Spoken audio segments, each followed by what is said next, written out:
हमारे पिता परमेश्वर का धन्यवाद हो और हम यीशु भाई को भी धन्यवाद देते हैं आज के शो का में हमारे मदद करने के लिए यहाँ उपस्थित हैं। तो आप सभी को क्रिस्ट यीशु के पवित्र नाम में मेरा जय मसीह और स्वागत है आज के आराधना के शो का में। प्रभु हमारे सहायता करे, मदद करे और प्रभु के राज्य के कार्यभार में हम एक दूसरे के हाथ थामते हुए, एक दूसरे के हाथ पकड़ते हुए हम आगे की ओर बढ़ते जाएं। आइए हम परमेश्वर के पवित्र और जीवते वचन की ओर आगे बढ़ते हैं।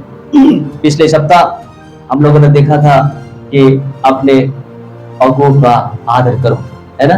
हमने देखा था कि अगुओं का आदर कैसे करना चाहिए। मैं बता दूं कि कभी भी अपना मंडली का अगुआ अपने दुख, अपने कष्ट, अपने व्यथा को प्रदर्शित नहीं करता, कभी भी विश्वासियों को नहीं बताता। लेकिन कुछ कुछ ऐसे हैं, ऐसे प्रभु के जन हैं जो बहुत ही विकट परिस्थिति में होता है, मुश्किल से उनके द्वारा आप मदद के लिए या प्रार्थना के लिए सुन सकते हैं। लेकिन प्रायः जैसा प्रभु के दास, प्रभु के सेवक अपने दुख और अपने कष्ट को कभी भी बयां नहीं करता। इस वजह से परमेश्वर का सेवक, परमेश्वर का दास, है ना, आनंद के साथ प्रभु के राज्य में काम करे, उसको बढ़ावा देने के लिए हम उसके अधीन रहे और उसका आदर करें। ये बातों को हम देख रहे थे। आज हम देखने जाएंगे अपने अगुओं की आवश्यकताओं के लिए प्रार्थना करें। अपने अगुओं की, परमेश्वर के जनों के, परमेश्वर के सेवक गणों के लिए, लीडर्स के लिए, पास्टर्स के लिए, प्रचारक के लिए, उनकी आवश्यकताओं के लिए प्रार्थना करें। पौलुस कहता है, मैं भी तो सुख दुख भोगी मनुष्य हूं, है ना। मेरे जीवन में भी उतार चढ़ाव आता है, घटी कमी आती है, लेकिन कभी मैंने तुमसे मेरी घटी को पूरे करने के लिए भेंट नहीं मांगा।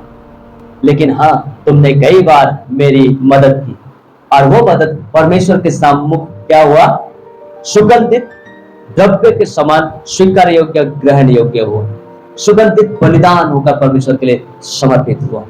तो जब हम सेवक गण के लिए चिंता करते हैं और उनकी आवश्यकताओं की पूर्ति करते हैं, तो परमेश्वर के सम्मुख आपका दिया हुआ दान, आपका दिया हुआ वो मदद स्वीकार योग्य, ग्रहण योग्य होता है। और परमेश्वर का वचन कहता है, उन लोगों के जीवन में कभी किसी चीज की घटी और कमी वो होने नहीं देंगे, जो उनके अगुआ को, जो उनके संत जनों को, जो उनके लोगों को, जो सेवकगण है उनको चिंता करता है, उनकी सुधि लेता है और परमेश्वर भी अवश्य ही उनका सुधि लेंगे।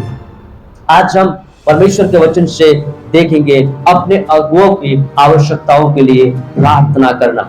आज हम अपने अगुओं की आवश्यकताओं को कैसे जान पाएंगे कि मेरे अगुआ को क्या जरूरत है, मेरे पास्टर को क्या जरूरत है, मेरे एल्डर को क्या जरूरत है, मेरे प्रचारक को क्या जरूरत है, उनको क्या चाहिए, हम कैसे पता लगा सकते हैं। क्योंकि सेवकगण कभी भी आपको बयान नहीं करेगा, आपको बताएगा नहीं कि मेरा ये तकलीफ है, मेरा ये समस्या है, बल्कि मरते दम तक वो प्रभु की सेवकाई करता रहता है। क्यों हम उनके लिए प्रार्थना करें? पहली बात आती है, क्योंकि उनको सेवकाई के विषय चिंता है।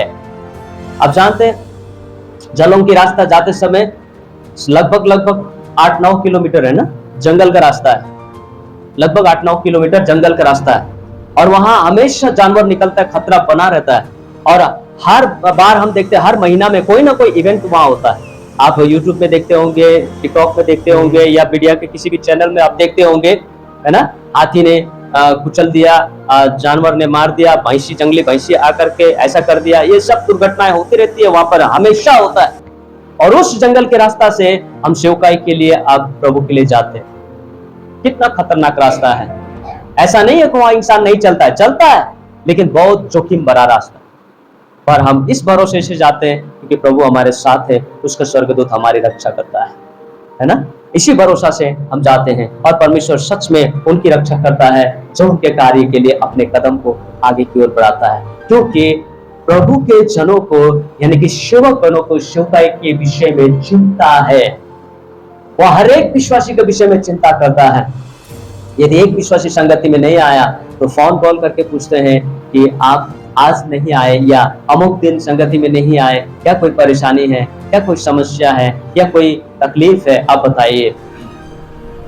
प्रभु के सेवकों के जीवन में ऑलरेडी तकलीफ है, प्रभु के सेवकों के जीवन में ऑलरेडी घटी है, ऑलरेडी कमी है, ऑलरेडी समस्याएं हैं, तब पश्चात भी वो मंडली के लिए फिक्र करता है, चिंता करता है, ना आने पर कॉल करके या उनसे भेंट करके उनका हाल चाल पूछता है।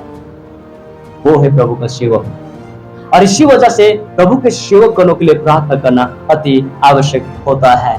मूसा ने क्या किया था? पहला डिट्रोनोमी व्यवस्था विवरण उसका पहला अध्याय का 12 पद।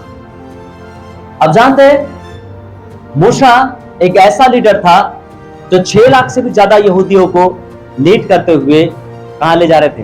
कनान देश की ओर ले जा रहे थे। कनान देश की ओर ले जा रहे थे, लेकिन उनका हर रोज का मरमरिंग करना है ना, क्या होता है, चिड़चिड़ापन होना, और उनका हर रोज का कंप्लेंट्स, इस्राएल लोगों का कंप्लेंट्स है ना, मूसा के पास आकर के, मूसा ये नहीं हुआ, मूसा वो नहीं हुआ, मूसा हम भूखे मर रहे, मूसा हमारे लिए भोजन कहाँ है, मूसा मूसा मूसा मूसा मूसा। बेचारा थक गया, बेचारा तंग हो गया। वो कहता है तुम्हारे प्रतिदिन की झगड़ा और झंझट से मैं थक चुका हूं, मैं कब तक सहता रहूंगा। एक लीडर की परिस्थिति ऐसी होती है, वो अपना घर छोड़ दिया, वो अपना देश छोड़ दिया, वो अपना व्यवसाय छोड़ दिया, वो अपना परिवार तक छोड़ दिया उस इस्राएली को लीड करने के लिए, कनान देश तक ले जाने के लिए। लेकिन प्रभु का सेवकाई करने के लिए उसे शांति नहीं मिली, उसे आनंद नहीं मिला, उसे वो खुशी नहीं मिला जिस खुशी से वो प्रभु की सेवकाई कर सके। और उन इस्राएली लोगों ने उनको व्यक्त कर दिया, तंग कर दिया। हालांकि ये बात और है कि बाद में उसके जो ससुर है इत्रो, उसके ससुर इत्रो ने उसके पत्नी और बच्चे को लाकर उसके हवाले कर दिया कि तू जहां जहां जाए तेरे पत्नी और बच्चे को भी साथ में लेकर जा, बोल करके उसने हवाला किया। लेकिन उसने वास्तव में जब वहां से निकले थे तो अपने परिवार, अपने घर, अपने व्यवसाय, अपना सब कुछ त्याग कर इस्राएलियों को लीड करने के लिए, कनान देश तक ले जाने के लिए वो निकले थे।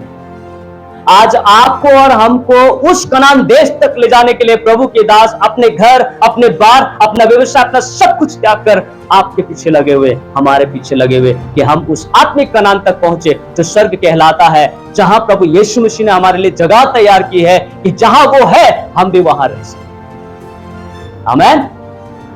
और इसके बावजूद है ना, मंडली में बहुत सारा कंप्लेंट्स आते हैं, बहुत सारा क्वेश्चंस उठते हैं, और ये बातें हम एल्डर्स लोगों को, हम अगुआ लोगों को सहना पड़ता है, सहना पड़ता है। कोई कहता है फलना तो ऐसा ऐसा बोलता है, मेरे विरुद्ध में ऐसा बोला है, मैं तो उसको देखने से गुस्सा आता है, मैं तो वो आने से मैं चर्च में नहीं आऊंगी, नहीं आऊंगा।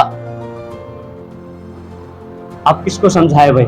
खुद जिसको कंप्लेन कर रहा है वो भी अपना है, और जो ग्रसित है वो भी अपना है। हम किसको बोले, किसको बुरा कहे, किसको भला कहे, है कि नहीं?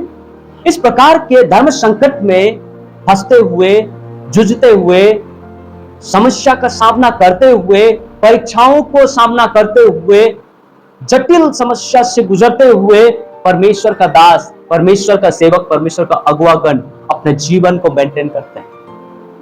आसान नहीं है,